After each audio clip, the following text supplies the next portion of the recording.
국민의힘에서는 주도권을 잡기 위한 신경전이 오늘도 벌어지고 있습니다. 여야 갈등과 민주당의 내홍 등으로 미뤄졌던 국회 원구성 협상은 오늘 재개가 됩니다. 국회 취재기자가 연결돼 있습니다. 이경국 기자.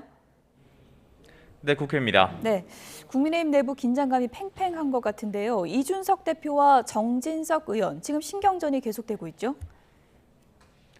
네, 그렇습니다. 정진석 의원의 SNS에서 시작된 당내 주도권 다툼 계속되고 있습니다. 우크라이나 방문을 마치고 현재 폴란드에 있는 이준석 대표, 현지 시각으로 어제 오후에 SNS에 글을 올렸는데요. 지방선거에서 이 관할인 노원구청장도 찍어내리지 않고 경선을 한 당대표에게 공천 얘기를 하려면 상당한 용기가 필요할 거라며 자신의 공천 관리를 지적했던 정진석 의원의 주장을 거듭 반박했습니다.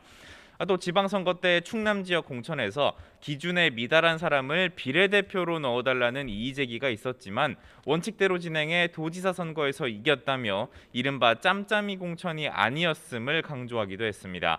하지만 정진석 의원도 이 대표에 대한 비판을 이어갔습니다. 정 의원은 오늘 KBS 라디오에 나와서 자신의 메시지는 당권 투쟁을 위한 것이 아니고 또 이 대표를 끌어내릴 생각도 없다고 선을 그었습니다.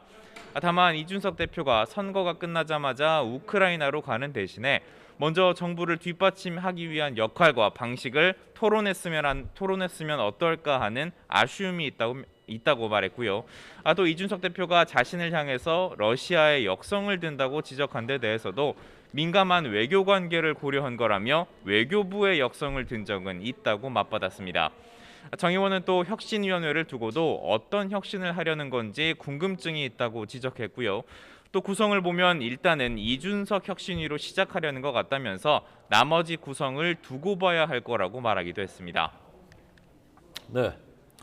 자, 이준석 대표, 정진석 의원 두 분 하실 말씀 있으면 저희 YTN에 출연하셔서 하실 수 있게 기회 드리겠습니다. 기다리겠습니다. 원구성 협상, 그러니까 21대 국회 후반기 원구성 협상이 곧 시작될 것 같다고요? 네, 맞습니다. 먼저 민주당 상황 먼저 간단하게 말씀드리면요. 어제 4선 우상호 의원을 비대위원장으로 추대를 했습니다. 중립 성향 인사이고 86그룹이지만 차기 총선 불출마를 선언한 점 등이 고려된 것으로 보이는데요. 민주당은 오늘 이 우상호 비대위원장과 비대위원들 임명안을 당무위원회에서 의결할 예정입니다. 모레 당 중앙위원회 의결까지 마치면 새 비대위원회 공식 출범할 전망입니다. 민주당의 내용으로 멈춰섰던 여야 원구성 협상 오늘 재개가 됩니다.